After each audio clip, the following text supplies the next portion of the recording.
Put the warning in. Tonight on Crimefighters, it's a busy weekend for police in Leeds as they confront football hooligans at Ellen Road. Attention, attention! This is a police message. You will disperse now, otherwise baton tactics will be employed. There will be no further warning. Officers, draw batons. And crack down on counterfeiters at the city's largest car boot sale. You've both been arrested on suspicion of trading in counterfeit goods contra section 93 of the Trademarks Act. All right? Yep. All right. Right then, come with me, Sonny. Come on.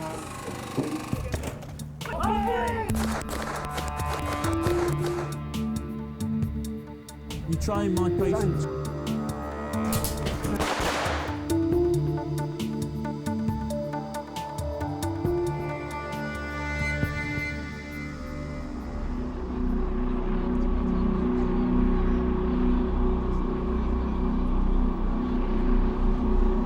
Last year, West Yorkshire saw the worst scenes of football violence for several years. After Leeds played Cardiff at Ellen Road, a crowd of 400 fans confronted police. 2 officers were hurt in the violence, 1 thrown from his horse.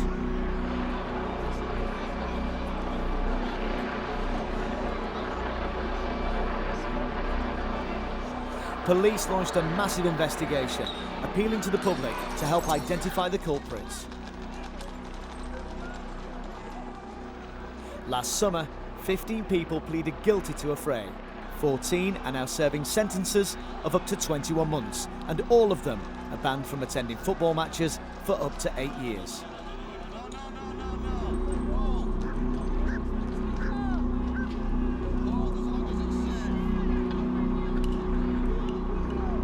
Today will be the first time Leeds have met Cardiff at home since.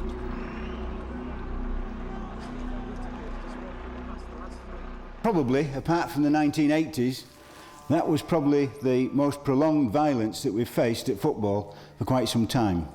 1 or 2 people injured last time, and some considerable problems. We have this afternoon here the Gold Reserve, made up not just of the OSU, but of the dog section and other elements to it. So our objective is a bit similar to many we do. No injuries to ourselves and also no injuries to anybody attending the match. We will only arrest those who throw missiles, assault us, or assault or injure other people. We have in place from me an authority for straight batons.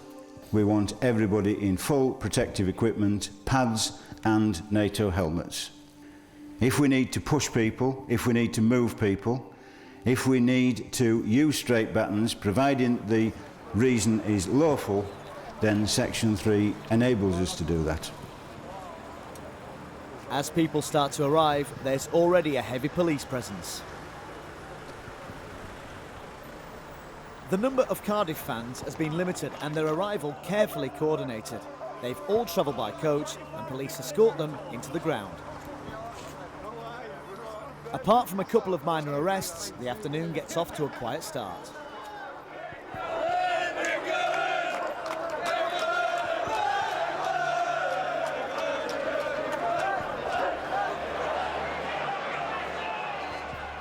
Officers expect most of the trouble to be after the match, so the police support teams start arriving after kick-off. These include officers specially trained in public order, dog units and mounted police, all of which come under the Operations Support Division, which plays a crucial role in policing large events.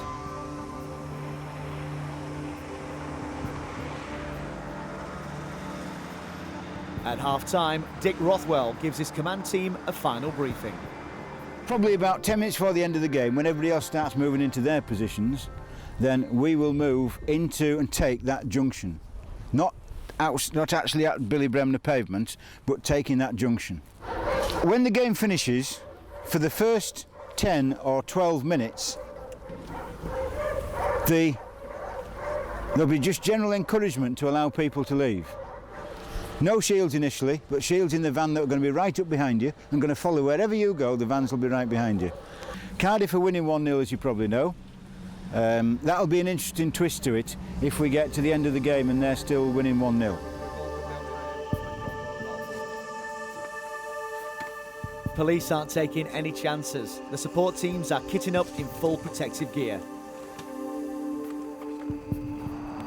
Even the horses are given extra protection. At final whistle, the score is still 1-0 to Cardiff. As Leeds fans start to leave, the police are all in position. The majority of the fans will make their way into Leeds City Centre after the game, so we're expecting the majority of people to come this way. Traditionally there has been trouble. When trouble has happened, it's happened in this area, across towards McDonald's over there and up at Wesley Street here. And it's because that's where most of the people are, and this is where they congregate after the game. We'll give people a reasonable amount of time to move off, and if we spot people that we think are hanging about to cause trouble, then we'll ask them to go. If they don't go, then we may employ further public order tactics to move them on, to avoid trouble and to avoid people getting injured and crimes being committed. At 5:10, the crowds are dying down, but one group of lads refuse to move on. They seem determined to get into a face-off with police and gather opposite the stadium. Police need to move quickly to stop things getting out of hand, so they gather at the end of the street and advance at the gang to disperse them. Unit! Your objective is the police line! 20 yards to your left, do you understand? Unit! Unit, advance! In the command van, Dick Rothwell monitors the situation. Just sort of sporadic trouble here and there, mainly just due to people very slow to leave and 1 or 2 missiles thrown. It's a very small number out of 18, 19, 20,000. It's probably 100, 200 out of 20,000. Disperse now! Disperse now! No further warning will be given! There's a hardcore element that are intent on causing trouble, and they're trying to taunt us up there, but we're not going to run into a torrent of missiles in the dark. It's just silly as that. So we're just a bit of a standoff at the moment. The PSU commanders are deciding which tactics to use, whether to use the dogs or whether to use the vans to go forward or whether to have a running line of officers with batons drawn. One thing we don't want to do is force the issue. We want to move them all away, but you know, sometimes it pays just to stand a little bit and just see how things pan out. We need to get the away coaches away from the ground, onto the motorway, in a safe distance away, make sure that the windows of the coaches don't go through. We then need to move off and away from the ground those just intent on missile throwing, trouble, etc. 10 minutes later, police see the group picking up rocks and starting to throw missiles. Just be careful here, because we might be running into a bit of an ambush. I'll give them the warning for baton tactics. Attention, attention! This is a police message. You will disperse now, otherwise baton tactics will be employed. There will be no further warning. Officers, draw batons.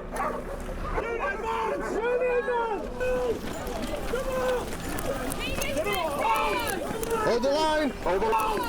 Hold the line. Hold the line.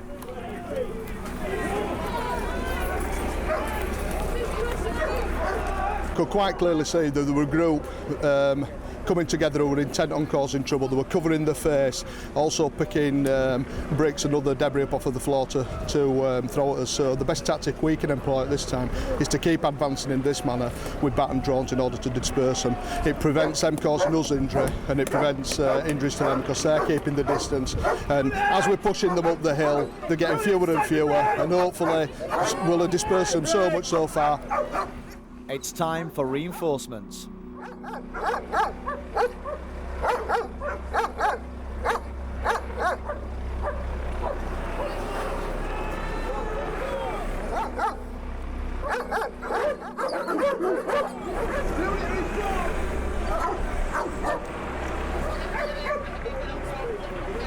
as far left as you can behind the dogs and stop, okay? Yeah, no problem. And do it as soon as it's room.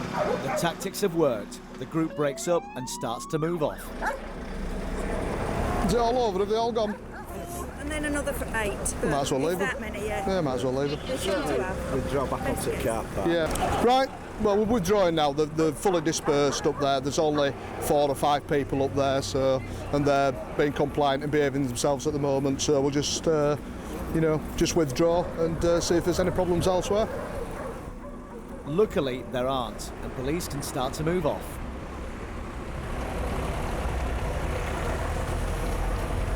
As we start to reduce our numbers, quite a few will lose interest to make their way to town for the evening. We're also now approaching the time where quite a few will want to go into town for their own evening entertainment. So I would anticipate, probably within the next 10-15 minutes, most people will leave, we can regroup, debrief and then leave.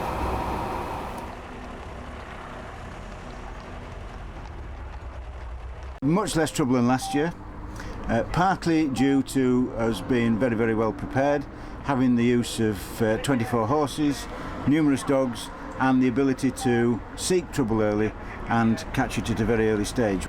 Several have been arrested, the others have run away and now long into the night into Leeds city centre presumably. Nobody hurt. We had quite a lot of officers injured last time. That's a success in itself. Yes, it's got to be deemed a success. Any match that finishes fairly peacefully, the kind of trouble that we expect and no more, we would class as a very good policing operation. Still to come on Crimefighters.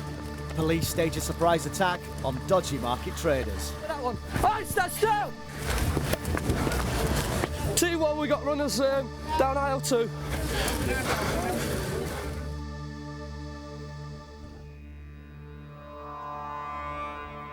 It's Sunday morning in Leeds, and officers are on their way to the city's largest car boot sale. Working alongside trading standards, police are launching a crackdown on counterfeit goods. It's the biggest raid of its kind and has taken a month of careful planning. Working on intelligence, officers have 6 specific targets: known traders of fake CDs, DVDs, trainers and clothing. But before the strike teams can go in, officers need to secure the area to stop people fleeing.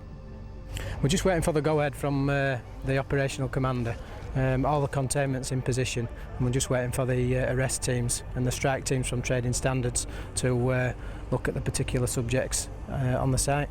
Yes, the officers now can deploy strike. That's a strike being called there, so soon we'll get in. Follow you, go on me.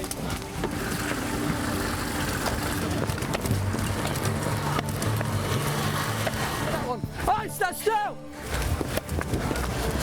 2-1, we got runners down aisle 2. Stand there for a sec for us. Stand still for a second. All right? Okay, you're under arrest on a minute for section 92 of the Trading Marks Act. I'm going to handcuff you at the set cop. Okay. Just stand still. Then, trading standards need to confirm the clothes on the stall are definitely fake. Once that's clear, the man's arrested.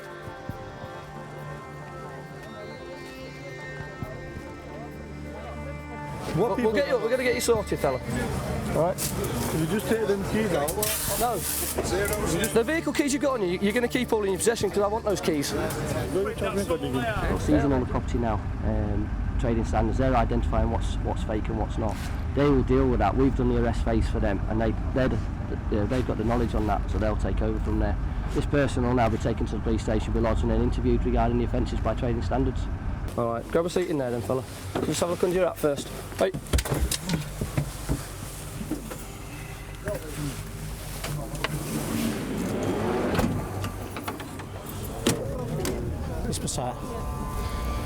A few rows back, another strike team hasn't been so lucky. Their target has done a runner, abandoning his stall and his knockoff perfume. Police at the exits are ready to arrest anyone trying to escape, and they're on hand to pick up abandoned goods. Saw a couple of lads just come up to the top there, just when we came round the corner. Saw a couple of lads go there. Did you have a look at that? Obviously they've seen officers coming into car boot and just dumped them. End of the day they're cheap enough to produce, so that's why they've dumped them. They're not going to get caught, are they?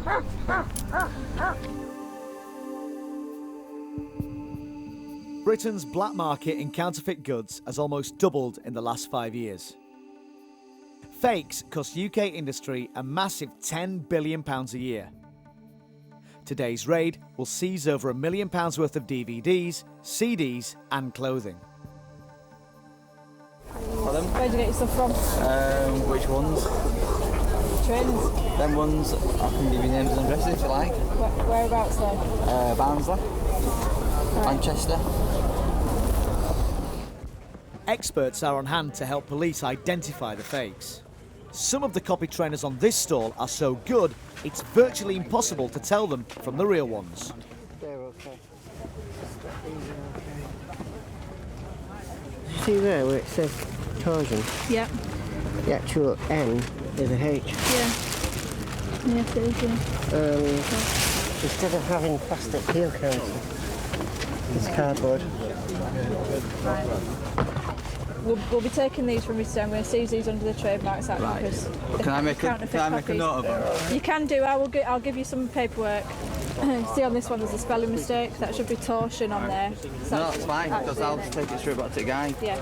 So like I say, I don't want. Okay. So how many pairs of these ones have you got? Four. The owner of the stall didn't know the trainers were fake. He was given an official warning and the trainers were confiscated. These officers have just spotted a 13-year-old lad sitting on boxes full of pirate DVDs. Whose are these? Not mine. Pardon? Not mine. Not yours. Who are you looking after them? Who for? My cousin. Do you understand it's an offence to be selling counterfeit goods or to be in possession of them? Yeah? Have you got a van? I'll sort them out for you. Have we established whose stall it is? Is it this gentleman's stall? He's saying they're nothing to do with him. Right, well, can we check this gentleman out as well then? Are you his mum? Do you know why he's been stopped? No, He's been set here with the number of boxes of counterfeit DVDs that he's saying he's actually saving for his cousin. It's just my colleague tells me you were initially set on the DVDs prior to your son. Well, that's my husband. But I didn't know that there was DVDs. Sorry about that. What do you mean you didn't know there were DVDs? I didn't know there were DVDs. Right, thank you for your time. Okay. Did you know anything about the DVDs that were in the van? No, nothing to do with me this time. Because the police can't identify who owns the DVDs, all they can do is seize them.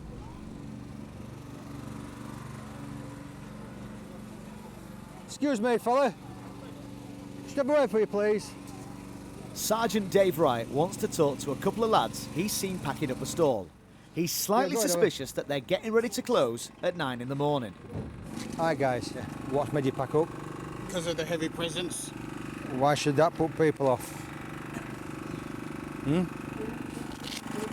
What are you selling? Trainers.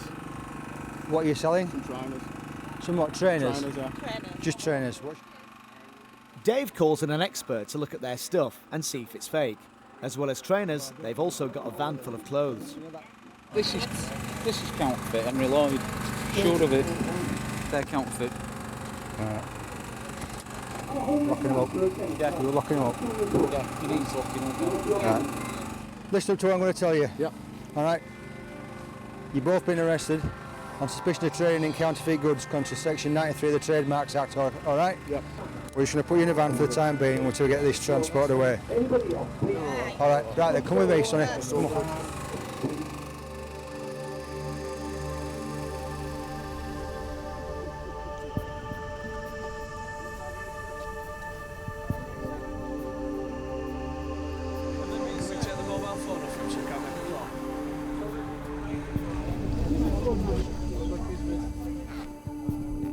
PC Mark Waite has just had a tip-off that a load of goods have been dumped near a toilet roll store.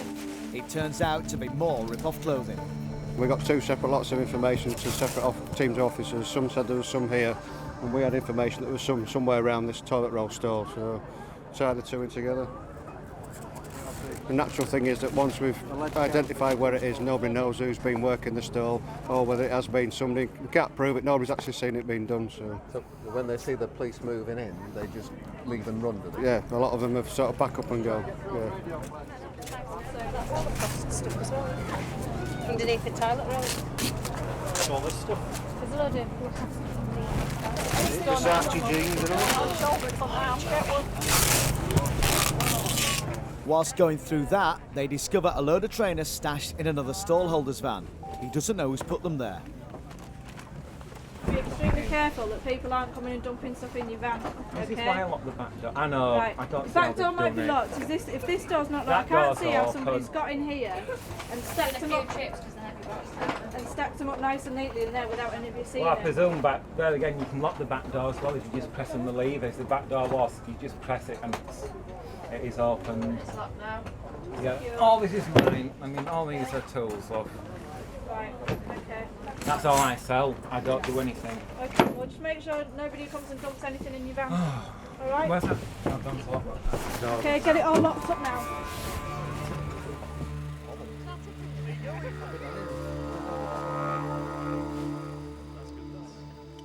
By the end of the morning, 12 people have been arrested and 8 lorries filled with the goods seized in the raid.